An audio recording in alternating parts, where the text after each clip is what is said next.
Welcome to episode 19 of the Group Ironman Progression Series. Gridmaster is complete. I actually finished it in a much quicker time than I expected. I don't know why I expected to do it for the full 4 weeks, but I did the entire grid in like 3 days. So we are back to it, and I'm excited to get into some TOA. We might do a couple of these a day from now on, and then we'll get into other content, like maybe some Desert Treasure 2 bosses, maybe Saradome and God Wars for the Saradome and God Sword. We'll mix it up. We'll be mixing up a lot of the content from now on, I think, just to keep things a little bit fresh. And I need to start continuing on from Tombs of Amaska, even though I don't actually have the Shadow. I'm sure the Shadow will come when the Shadow wants to come. And in the meantime, an alternative to the Shadow could be the Eye of Ayak from the Doom of Machiavel, the new delve-based boss. So maybe we'll hit up the Doom boss as well at some stage, because the cloth is amazing,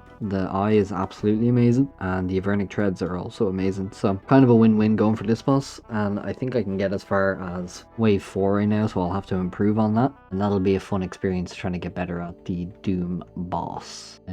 We might even start hitting up Chambers of Xeric here and there. I definitely only want to do this in groups right now because I can't solo it at this very time, but as I get more confident in the group raids, we will definitely hit up some solos then. Alright, that's enough messing around. Let's get into some TOAs and see if we can pull a purple in the few that we do. Alright, before we get into host Gridmaster, just wanted to have a few comments on Gridmaster itself. Yeah, I honestly genuinely loved the experience of Gridmaster. I really hope they do more community events, you know, like they don't necessarily have to do it like Gridmaster every time, just something that if you put in the work only takes a few days, but you have a lot of fun doing it. Like I rushed through everything, but not because I wanted to get it done. It was just the progression itself was just so hyper accelerated that you were able to do all this stuff so quickly. Yeah, like I really enjoyed the early game, just seeing everyone kind of do the same things after a while, and then once we got into the mid game, then I started really enjoying the combat power that you gained from all of the different items and all of the different combat masteries that came from the previous leagues. All in all, it was an absolutely amazing event for me. I thoroughly enjoyed it all. I thoroughly enjoyed trying to complete the grid, and yeah, by the 3rd or 4th day, I think, I was already with my twisted bow and the full kind of tank get up, because the range meta has always been so strong with the combat masteries because you never miss. That is the final combat mastery that you unlock for ranged, is that you actually never miss. So all you really need is range strength in your gear, and everything else can just be tanky, which is pretty funny to see a lot of people running around with like full oath plate but shooting a T-bow and hitting massive numbers. I especially love that they brought back Last Stand, as I remember that being so fun in the leagues last time.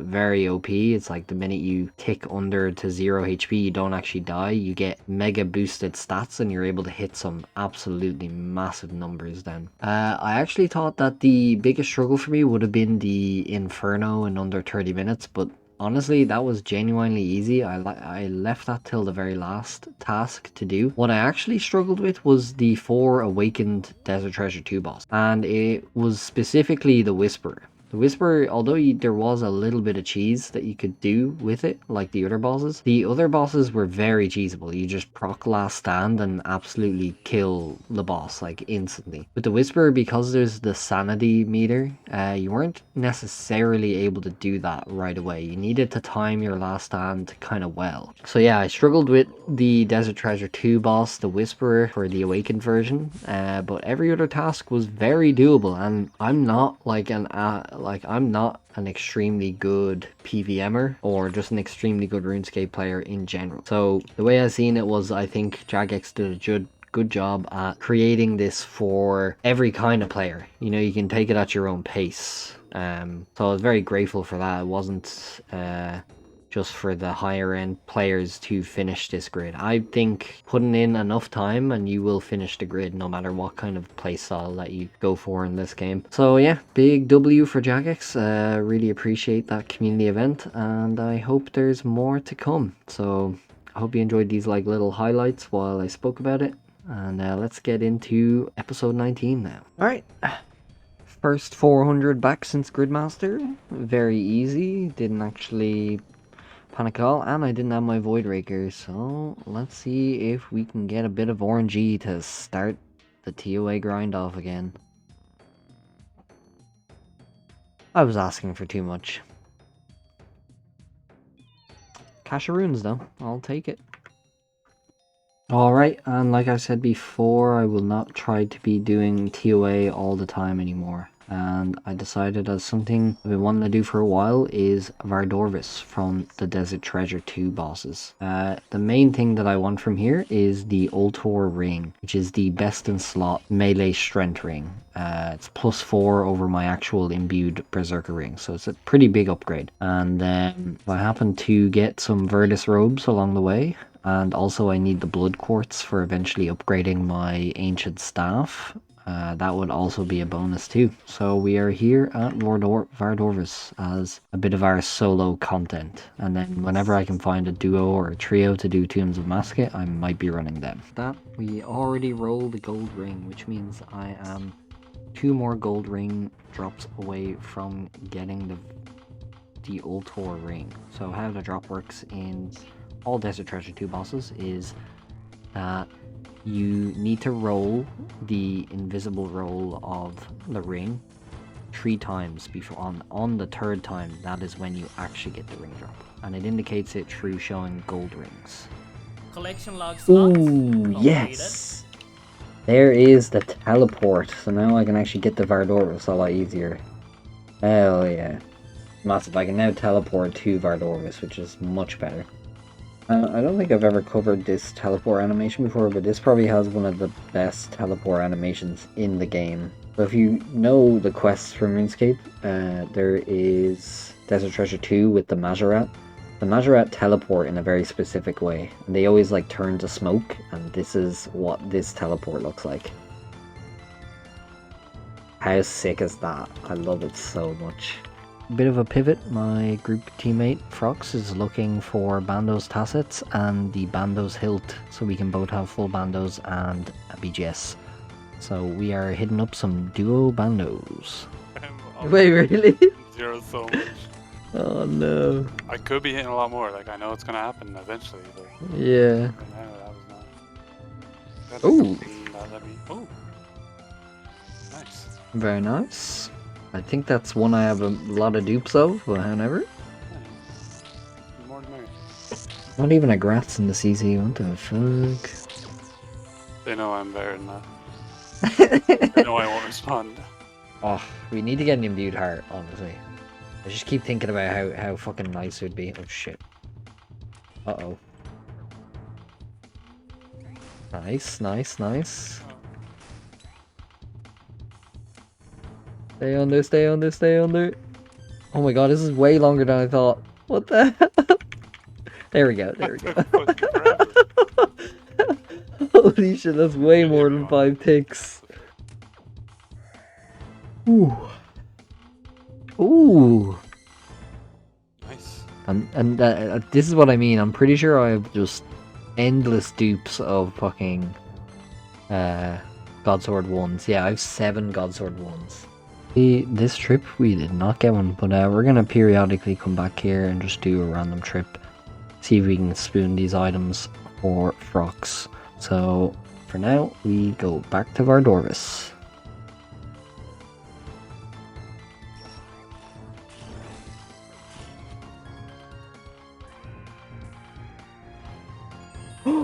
Oh, that's gold ring number 2. No way! A 41 KC. Oh shit, we could be well on our way to get an Ultor ring, like, very soon, depending on how the RNG goes now. Second gold ring drop, as you can see it drops 2 gold rings, that means we are on the 2nd roll. This means on my 3rd roll here, if I get gold rings again, it's just going to be the Ultor vestige instead, so that is pretty fucking spooned. I can't remember the average. We'll have to look at the drop rate for the Ultor Vestige, but I'm pretty sure it's like a 1 in 1,000 in total on average, so it's pretty crazy. Gotta make sure that we're petting the dog outside the player-owned house here for good RNG.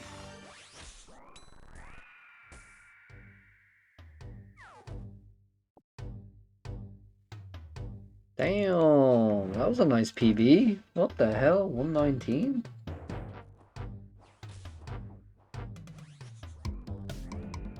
Oh my god. Collection log slot Hey, completed. awaiting resort.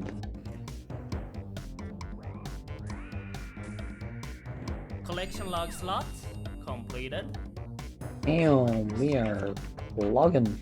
It's my first chromium ingot.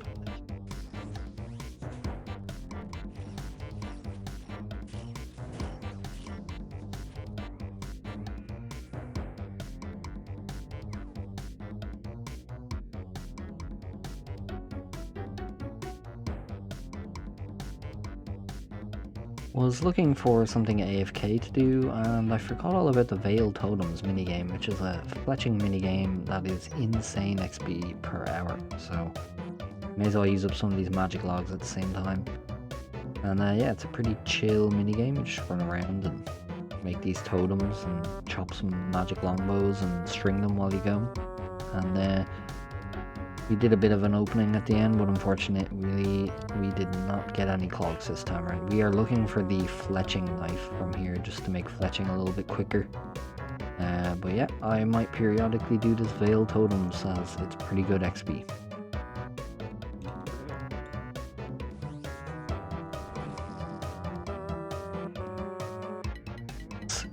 Chromium ingot number 2. One more and we don't need to craft our own for whenever we get the Ultor ring. 41 KC, we are now at 123 KC, so we're actually getting close to hitting the drop table of potentially hitting the ring, but let's see.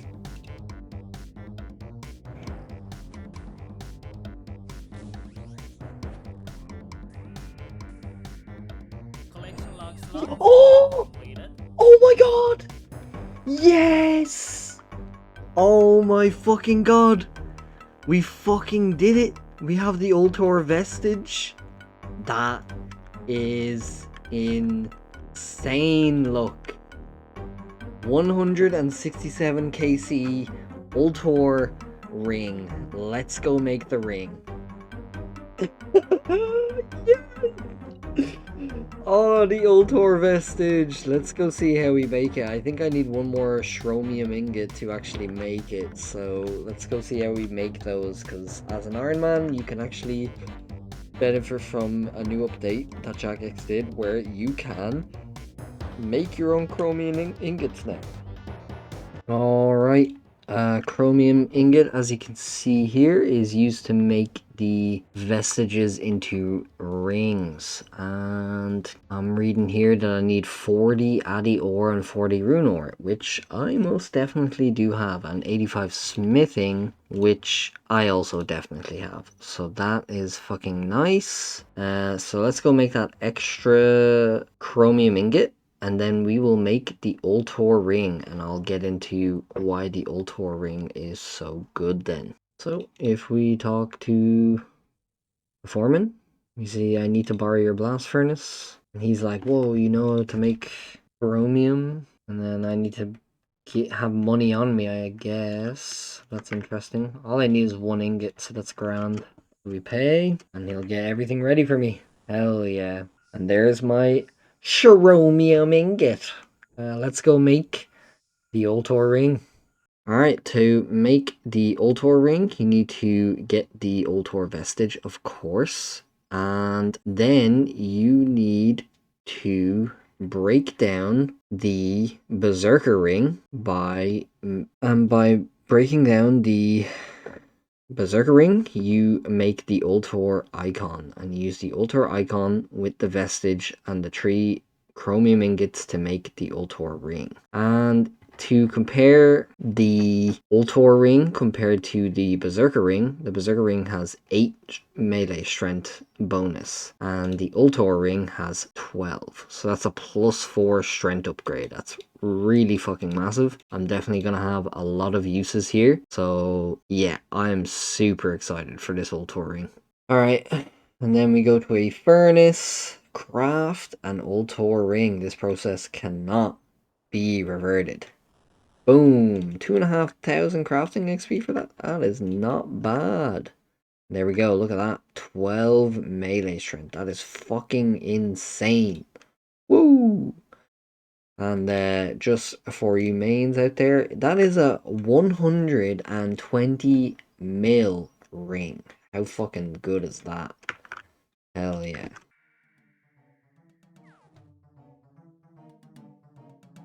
Don't think I ever mentioned why I'm actually still at Vardorvis during my solo times, and it's because I don't actually have the blood quartz yet, and you kind of need the blood quartz because I'm going to use it for the Colosseum basically. I'm going to need that quartz, and then I'm going to need to kill Phantom Muspa to upgrade my ancient staff for better ancient spells.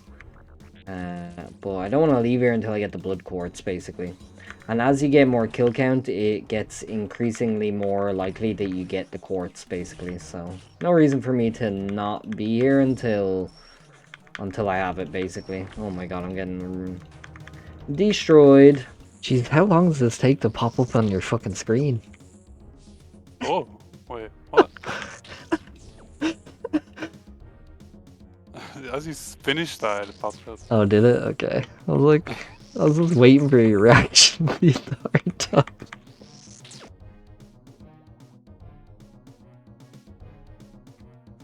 Oh my. Okay, he is gonna fucking die quickly.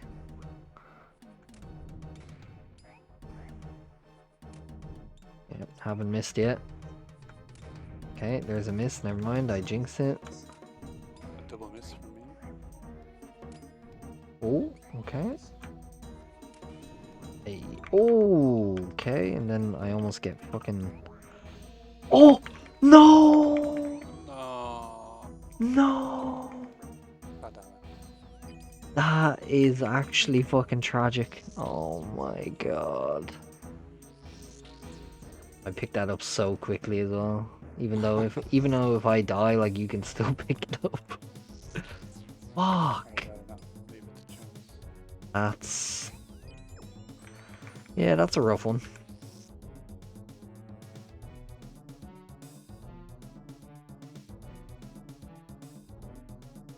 Oh! No! No. No! God damn it. That is actually fucking tragic. Oh my god. I picked that up so quickly as well. Even though if I die, like, you can still pick it up. Fuck. I gotta not leave it to chance.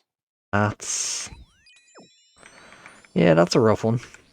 Give us the health now! Hilt. Give us the health! Hilt. No, that's the wrong sword. I think we are going to leave it there. Definitely going to just be back at Vardorvis for the quartz and hopefully some more TOA here and there. Absolutely massive upgrade in the Ultor ring this episode though. I'm absolutely delighted with that. So I'll see you in the next one.